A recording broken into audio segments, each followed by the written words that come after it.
Hey YouTube, Doorman Prepper One here. Um, Today I was cleaning up in my one of my storage rooms,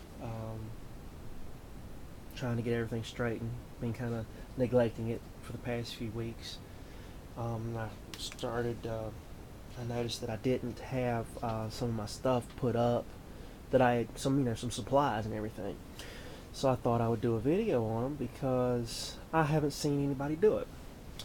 Um, It's something that is very important if you heat with wood, if you have oil lamps for light when a power goes out, candles, um, if you plan to cook in a power outage situation with a propane stove like this Coleman Perfect Flow, um, and as matches. Um, you gotta have matches, you guys. Um, you gotta get them, store them right. I prefer the, let me get it up here so you can read it, Strike Anywheres. These things are getting hard to find.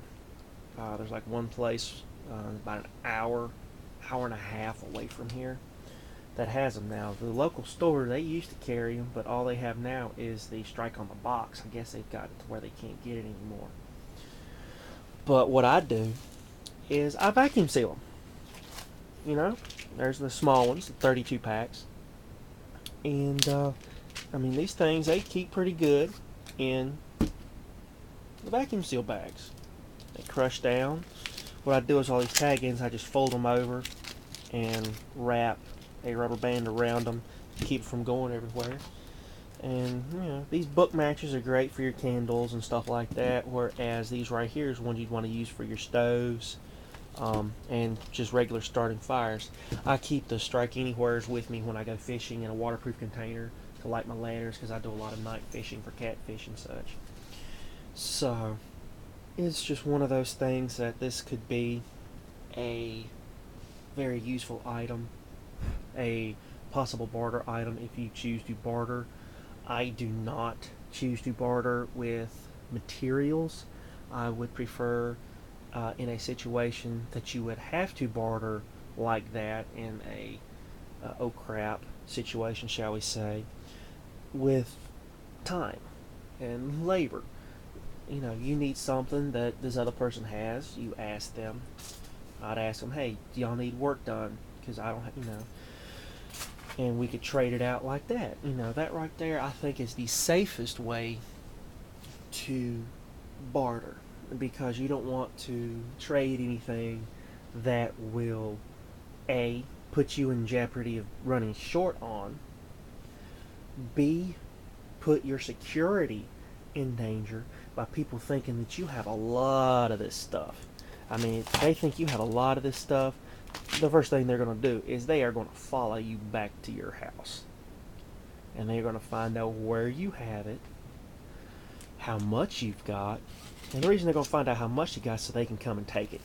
And once they find out where you're at, they're going to go back, get their buddies, and they're going to come back and they're going to rob you.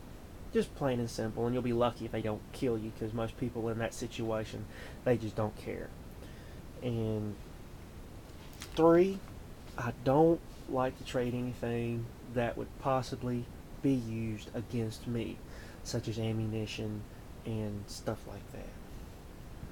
Because, you get somebody some ammunition, you trade, you're giving them the impression you've got a lot, so therefore, like I just said, they're going to come back and they're going to try and take everything you've got.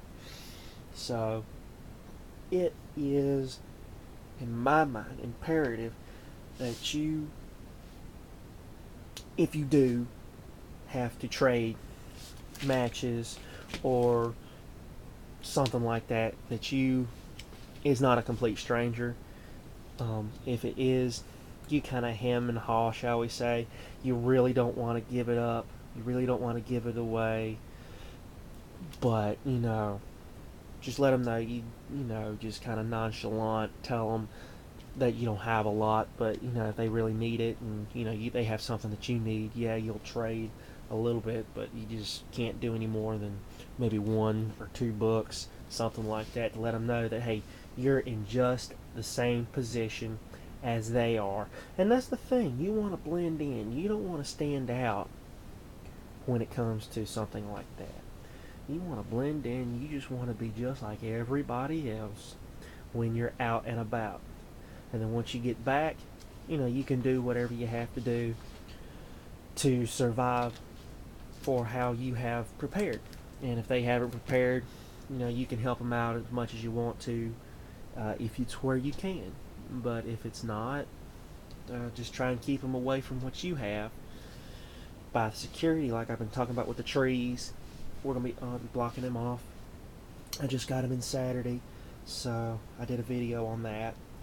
I'll be putting them up, and then within 2 years, we're going to be basically blocked off from line of sight of the road for the house and everything, so nobody's going to know that we have a generator. Because earlier this year, there was a power outage, and people thought, some neighbors down the road thought that, their power had been cut off because they drove by and they saw our lights on.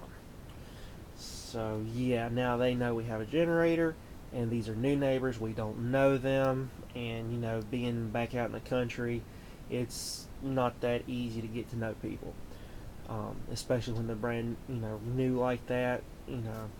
You're doing your stuff, they're doing their stuff, and you never get together, which it can be a bad thing, but also can be a good thing. Just depending on how you look at it and what type of people they could be. You just don't know anymore. It's sad to say, but you don't know anymore. The morals of the country have just gone straight down the commode. They really have. But I'm not going to be doing any talking on that today. That's about as far as I ought to go on that one. But it's true. You can't deny it. So anyway, this right here is just something that I think is a necessary storage item. You can store these in 5-gallon buckets after you vacuum seal them. Me personally, I would not store them just like this in a bucket because of the wood matches. They'll eventually absorb moisture. With the vacuum seal, everything's pulled out of it, so there's a lot less likelihood of matches going bad. Alright, y'all. This is Doorman Prepper 1. Y'all take care, and we'll see y'all on the next one. Bye.